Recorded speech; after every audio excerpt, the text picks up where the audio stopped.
Fala aí, pessoal. O vídeo de hoje é o quarto Eric Responde aqui da série que eu fiz no canal, onde eu pego perguntas que eu fiz lá no meu Instagram, no caixinha de perguntas, e seleciono algumas que eu acho que valem a pena trazer aqui para vídeo. E eu escolhi 4 perguntas que eu acho que são muito boas e tem a ver com alguns assuntos que estão acontecendo essa semana. Então, bora pro vídeo. Antes de começar a responder as perguntas, eu peço primeiro que você se inscreva aqui no meu canal. O canal está crescendo, eu estou quase chegando a 1.500 inscritos. Estou muito feliz mesmo, muito obrigado. E outro assunto é que está aberta a lista de espera para a segunda turma da mentoria Liberdade Logo Ali com Fundos Imobiliários. Essa primeira turma está sendo muito bacana. Os alunos eles estão se desenvolvendo demais. Estou recebendo cada feedback que já eu vou colocar aqui e mostrar para vocês. Inclusive, a gente tem uma comunidade tanto lá no Facebook quanto no WhatsApp, onde os alunos que participam falam que essas comunidades já valem o preço da mentoria, tirando todo o conteúdo para vocês verem como é bacana esse projeto. Então, se vocês tiverem interesse em participar, aqui no link da descrição desse vídeo já está toda a questão dos preços, todos os bônus que vão ter os alunos que participarem dessa segunda mentoria. E se você se inscrever na mentoria e tiver participado da lista de espera, você vai receber no e-mail, quando eu abrir a inscrição, um baita de um cupom de desconto. Então, bora para a primeira pergunta. E a primeira pergunta é subscrição do VISC11. Pessoal, como vocês sabem, vários fundos estão fazendo subscrição, e aí, como eu até tenho o VISC11 em carteira, eu até trouxe essa pergunta para responder, para fazer uma pequena análise, uma breve análise da subscrição desse fundo. Então, pessoal, como vocês podem ver aqui, é um fato relevante agora de agosto, sobre a oferta do VISC11. Aqui vamos ver o público-alvo, que é importante a gente... Então, primeiro, a nona emissão, né? Público-alvo será destinado exclusivamente a investidores profissionais, ou seja, é uma oferta restrita, o que significa que o cotista não vai conseguir negociar os direitos de subscrição. Aqui o preço, pessoal, que é um dos pontos mais importantes que a gente avalia. O preço da cota será de R$ 14,98, sem a questão do custo. Mas vamos ver, primeiro, antes da gente entrar no custo, para a gente comparar lá com o valor patrimonial. Melhor, vamos comparar com o valor patrimonial agora. Eu tenho até com ele aberto aqui. Vamos pegar aqui o VISC11. Ó, o valor patrimonial está R$ 115,26. O valor da cota, né, Desculpa, o valor patrimonial 115,26. Então, essa cota ela tá um pouquinho abaixo, mas isso daqui é a questão de atualização do mercado, porque até quando a gente comparar com o custo, ela fica bem no preço do valor patrimonial, então em tese tá ok, mas está muito no limite. O valor total da oferta de 350 milhões, nada como de oferta primária, de oferta secundária 45 milhões, então nada fora do normal, fora do comum. Pessoal, o VISC ele teve alguns problemas, deixa eu até mostrar um ponto para vocês aqui. Aqui nas emissões, eu entrei aqui no Clube FII só para mostrar para vocês o seguinte. Que as emissões do VISC, olha só, se a gente pegar custo unitário muito parecido com o VP, olha só essa daqui, pessoal, custo unitário 106, VP 119. Então a gente teve algumas emissões no VISC que foram abaixo do VP, então isso não é bom. E se a gente observar aqui no próprio fato relevante, ela está muito próxima do VP, até abaixo do VP, o que não é legal. Mas eu já vou chegar na questão do custo. Então o volume de 350, eu já vou mostrar para vocês a questão do que vai ser feito com esses recursos. Podem ter cotas adicionais também. Aqui o custo unitário vai ser de 1,84%, equivalente a 2,11. Então a cota vai ficar por volta de 116, por aí, né? 117,09. Então, de fato, somando com o custo, ela vai ficar acima do valor patrimonial, mas o que importa mesmo é a cota, né? Tirando o custo. Então, ela está muito próxima, até abaixo. Eu não gosto desse tipo de emissão, porque isso o cotista perde valor. Mas assim, voltando lá para a questão do custo, eu achei um custo de 1,84, um custo ok. Diferente das últimas emissões que a gente teve, a gente estava beirando os 3% de custo. Então, tá um custo ok em relação a isso. Então, por esse ponto passou. Mas a questão que me barra um pouco ela está um pouquinho abaixo do valor patrimonial, o preço da cota. Aqui o fator de proporção vai ser de 14%, ou seja, a cada 100 cotas que você tiver, você vai receber 14 direitos de subscrição. E que até é sempre importante, né, pessoal? Quando a gente fala, o arredondamento é sempre para baixo. Então, por mais que seja 14,2, vai ser sempre 14, né? Então, se for 200, se você tiver 200 coisas, você vai receber 28 e assim por diante. Então, ó, aqui está falando sobre direito de sobras, vão ter sobras, a questão do montante adicional também, que é bacana para quem quer participar, vai participar. Aqui o cronograma, então, pessoal, a data da identificação dos cotistas com direito de preferência foi na terça-feira, dia 15. Então, se você tinha cotas no dia 15, você vai poder participar. Hoje inicia, se a sua corretora for ligeira, né? Porque teve um problema do BTLG, que a XP também demorou para aparecer. Mas no dia 17, hoje, que inicia o período de recebimento de ordens de investimento profissional. Então, no caso, não vai ser para vocês, para a gente ainda. Mas, não, de fato vai ser sim, porque está aqui, ó, tá na próxima página. Início do período de exercício de direito do escriturador e dos cotistas. Então, vai ser dia 17, hoje. Então, provavelmente deve ter aparecido hoje. Se não aparecer hoje, aparece amanhã. E o encerramento para o período de exercer os direitos, dia 29. Lembrando que é uma oferta restrita, então não vai ter negociação dos direitos, tá? Aqui a questão dos datas de sobras, dia 1/9, montante adicional, dia 14. Então, encerra mesmo o período de subscrição no dia 2 de outubro. Aqui, pessoal, destinação dos recursos, é onde eu queria mostrar para vocês. A destinação dos recursos está até nesse fato relevante aqui, que celebrou um memorando de entendimentos para aquisição dos seguintes shoppings: 6% do Shopping Conjunto Nacional, 30% do Shopping Natal e 45% do Via Sul. Pessoal, se fosse só por causa disso, eu até acharia bacana. Só que o que me chama a atenção é que em junho desse ano, o VISC ele vendeu participação em 3 shoppings que são fantásticos. O Vila Romana, eu tenho amigos de Florianópolis que falam que esse shopping é muito bom. Shopping Guatemi de Fortaleza também é um excelente shopping. O Ribeirão Shopping, que é o shopping que eu conheço, é um excelente shopping. Então eu não consigo entender esse movimento da 20, no caso do VISC 11, vender a participação de 3 excelentes shoppings para trocar por outros shoppings de menor qualidade.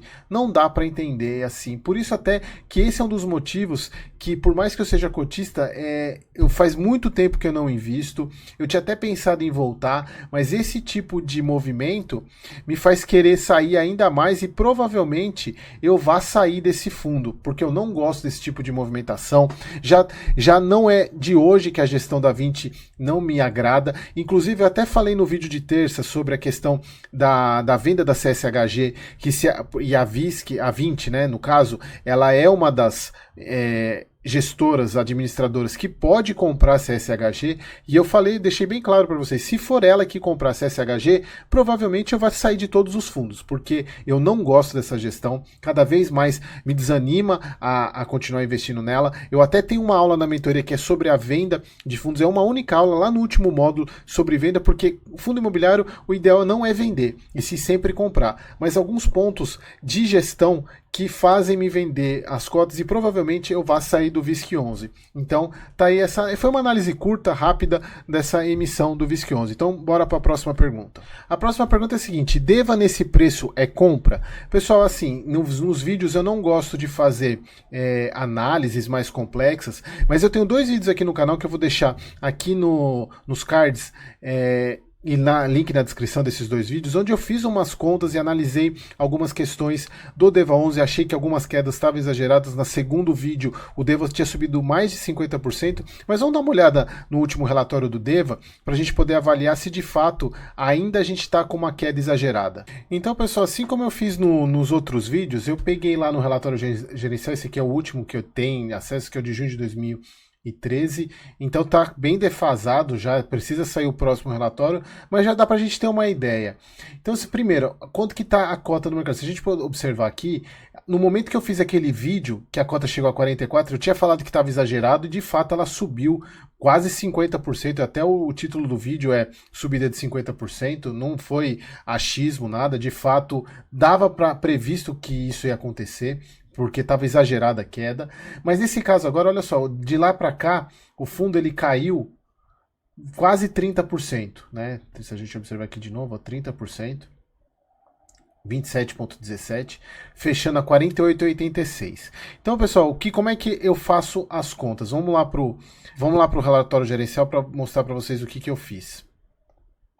Então, pessoal, o que eu faço? Eu pego o PL do fundo e tiro da conta do PL todos os CRIs que estão em prazo de carência e inadimplente. Primeiro eu faço com prazo de carência, depois só com os inadimplentes, depois com os dois. Aqui ele mostra direitinho os que estão em prazo de carência, que são em amarelo, e os inadimplentes que continuam sendo o GPK, estão inadimplentes ainda, e aí eu vejo quanto que é o valor da conta. Então vamos lá no Excel, que eu já fiz aqui para facilitar para vocês. Então, pessoal, aqui o patrimônio do fundo atual de 1.332 tem 14 milhões de cotas. Então, a cota patrimonial do DEVA hoje é 94,90. Se a gente pegar somente as cotas em carência, os CRIs em carência, o patrimônio cai para 993 milhões, o que daria uma cota patrimonial de 70,72. Se a gente pegar só inadimplentes, cairia para 73,67, que esse é um pouco menos da porcentagem. Só que se a gente pegar o total, a cota cairia para 49,49, porque seriam quase 50% do PL do fundo que está em prazo de carência ou inadimplente. Então, se a gente pegar 49,49 e olhar lá na cotação 48,46, para mim, pessoal, a cota está de acordo. Então, eu não vejo como oportunidade de compra, diferentemente de quando eu vi aqui, que aqui de fato, se vocês verem lá no vídeo, mesmo somando todos os CRIs, tanto com prazo de carência quanto inadimplentes, a cota estava mais baixa, uns 20%, se eu não me engano, eu não vou lembrar de cabeça, mas estava muito mais baixo. Hoje não. Então eu acho que o mercado entendeu como é que funciona o DEVA. Então, de fato, o que eu vejo é o seguinte, 48,86 de fato é o que ele está valendo mesmo. Então não é oportunidade de compra na minha análise, tá bom? Então, pessoal, fechando, vamos para a próxima pergunta. Bitributação em fundos de fundos. Então, pessoal, aqui o que é importante de eu falar para vocês? Na verdade, eu comentei, eu fiz algumas publicações, eu vou até mostrar aqui para vocês no Instagram essas publicações aqui que eu estou mostrando. Eu fiz esses comentários sobre que os fundos imobiliários, os FOFs, eles não trazem retorno para o cotista no longo prazo. Então, até teve uma discussão num dos comentários sobre a bitaxação, aí é um ponto, não é bitributação. Por que bitaxação? Porque todos os fundos imobiliários, eles cobram taxa de administração. Então, o FOF, ele tem dentro deles fundos que têm taxa de administração. E o próprio FOF também tem sua taxa. Então, você, cotista de um FOF, acaba pagando duas vezes. Você paga a taxa de administração dos fundos que tem dentro do FOF e do próprio FOF. Mas o ponto não é esse. O principal ponto, que é o que eu vou comentar com vocês agora. Os FOFs acabam sendo instrumentos que o gestor, ele compra fundos que você mesmo poderia comprar. E também ele vai comprar fundos que você nunca compraria, ou seja, tranqueiras. E para tentar trazer retorno, o gestor ele vai fazer trade com os fundos, ou seja, vender mais caro do que pagou. Só que os fundos imobiliários não são ativos de trade. Os fundos imobiliários, eles são ativos de renda, até porque os fundos imobiliários, pela natureza desse tipo de ativo, ele é obrigado a pagar 95% do lucro caixa para os cotistas. Então ele não tem dinheiro para crescer como uma ação, como uma empresa que pode reter parte dos lucros ou até o lucro integral para aumentar a linha de produção e aumentar o resultado. Então o cotista, quer dizer, o gestor do FOF, ele acaba remando contra a maré, tentar fazer trade num ativo que não é para isso. E aí ele acaba esbarrando na liquidez, porque lembra, por mais que os fundos imobiliários eles tenham mais liquidez do que imóveis físicos, por exemplo, mas não se compara a liquidez de uma empresa, de uma ação, como por exemplo a Petrobras, que você pode ter ordens enormes e não ter variação de preço. No caso de um FOF que tem um recurso muito maior do que um investidor pessoa física, na hora que ele vai fazer uma ordem, uma compra ou uma venda de um fundo imobiliário, o valor é muito alto e não tem liquidez para isso. Então, como não tem liquidez para isso, ele acaba mexendo muito no preço e não tendo preço para poder comprar ou vender, e de fato ele não vai trazer resultado. E isso pode ser comprovado, que eu vou mostrar para vocês o retorno anual de alguns FOFs. Aqui eu peguei o site do Fundamentei, que eu gosto bastante, pessoal. Eu peguei aqui, ó, o BCFF, que é um fundo tradicional que alguns investidores grandes investem. Olha só, pessoal, retorno anual do FOF, 8%. Mas só para a gente pegar um fundo de tijolo, vamos pegar o HGLG aqui só para vocês terem noção da diferença do retorno anual para o FOF. Olha o retorno anual do HGLG, pessoal, 15%, é praticamente o dobro do retorno no FOF. Vamos pegar um outro FOF aqui, XPSF, que é o fundo de fundo da XP. 7%. Vamos pegar outro aqui, MGFF. Dificilmente você vai achar, olha aqui, 5% de retorno anual. Então, pessoal, exatamente pela essa questão do trade que você acaba não tendo resultado. E quer ver um exemplo que eu gosto bastante de usar? O próprio CPTS, que é um fundo que tem fundos imobiliários dentro dele e faz trades muito melhores do que o próprio FOF. Então ele consegue trazer resultado muito melhor, porque acaba que o FOF, o gestor do FOF, ele acaba se acomodando em épocas de crise. Se a gente pegar o CPTS, por exemplo, ele traz muito retorno, tendo quase 30% de fundos imobiliários lá dentro, porque ele tem veículos muito mais interessantes, porque ele tem uma grande parte em CRIs também. Então eu prefiro muito mais investir em tipo fundos como o CPTS, que ele tem uma porcentagem de fundos imobiliários dentro dele, do que um FOF puro. Só para desencargo, vou mostrar o retorno anual do CPTS para vocês. Olha só, pessoal, 12%. Então, o retorno anual, por isso que eu falei para vocês, é muito difícil vocês acharem um FOF com retorno anual de mais de 10%. Então, exatamente por isso que eu decidi sair de todos os FOFs, porque eu não tinha feito esse estudo ainda, resolvi fazer esse estudo e vi que não tem sentido eu manter na minha carteira. Mas por outro lado, como eu sempre falo, o FOF ele é um bom veículo para quem está começando, porque são fundos que oscilam muito menos do que outros tipos de fundo, embora eles tenham caído bastante nessa queda da taxa de juros, exatamente por causa de todos os fundos que tem dentro deles caírem também. Mas são fundos que você começa a entender dinâmica de compra e venda, ver o porquê que o gestor escolheu tal determinado fundo, até para você não escolher aquele fundo que o gestor escolheu. Então é importante, mas não indico para quem quer levar para o longo prazo. E vamos para a última pergunta. E a última pergunta, que inclusive causou um pouco de polêmica, que é o IRDM pode confiar? Eu coloquei não, de cara, sim, e muitas pessoas me mandaram direct, mas Eric, você é investidor de IRDM, você mudou sua opinião. A questão é que eu acho que eu exagerei na questão um pouquinho da resposta, eu devia ter explicado melhor, por isso que eu trouxe aqui como a última pergunta. Não é que eu não confie no IRDM. O IRDM sempre foi um fundo arriscado, ele sempre foi o topo, sempre foi parte dos atacantes da minha carteira. Por quê? Ele é um fundo naturalmente arriscado, mas eu vou mostrar para vocês qual que é o problema do IRDM hoje. Pessoal, o problema do IRDM está aqui, eu peguei o último relatório que tem disponível, olha só, o problema do IRDM está aqui ainda, pessoal. DEVA11, HCTR, TORD, são fundos, pessoal, que estão apanhando demais. O VSHL também é outro que tá. São aqueles fundos high yield que, por exemplo, o CPTS não tem na carteira. E ele acaba que ele tem sofrido muito, ele não está conseguindo se desfazer desses fundos. Então, pessoal, o IRDM ele tem esse problema, que é essa carteira de fundos imobiliários dele. E aqui, se vocês observarem, eles até colocam na questão do comentário, eles falam aqui, ó, o cenário de aversão a riscos persiste no curto prazo, por isso a gestão tem priorizado alocações e operações de riscos mais distribuídos e empreendimentos já concluídos.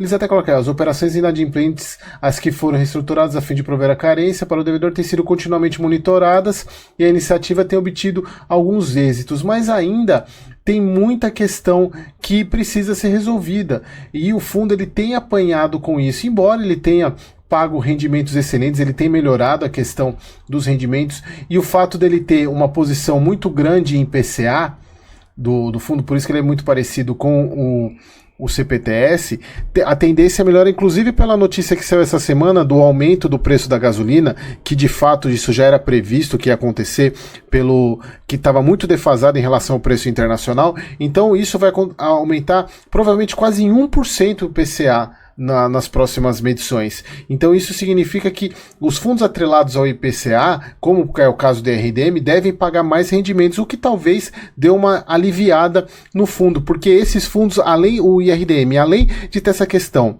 de fundos imobiliários na parte de FIIs dele com problemas, que é o caso do DEVA, que eu mostrei inclusive na primeira pergunta ou segunda, se eu não me engano, desse vídeo, HCTR, que é outro com problema, o TORD, que é outro com problema, ele ainda tem a questão da baixa da inflação deflação. E a gente teve meses, junho, se eu não me engano, teve deflação. Então, acaba que além desse problema dos FIIs, ele ainda tem baixa na questão do indexador, da atualização monetária. Então, não é que eu não confie, mas é uma questão de um fundo que precisa resolver essa questão da carteira de FIIs dele. Bom, pessoal, então por hoje foi só. Esse foi o quarto Eric Responde. Espero que vocês tenham gostado e até o próximo vídeo. E não deixem de se inscrever aqui no canal, e quem tiver interesse em participar da segunda turma da mentoria, também não deixe de se inscrever aqui na pré-lista, que quem se inscrever e tiver aqui na pré-lista vai ganhar um mega desconto na hora da abertura, tá bom? Então até o próximo vídeo.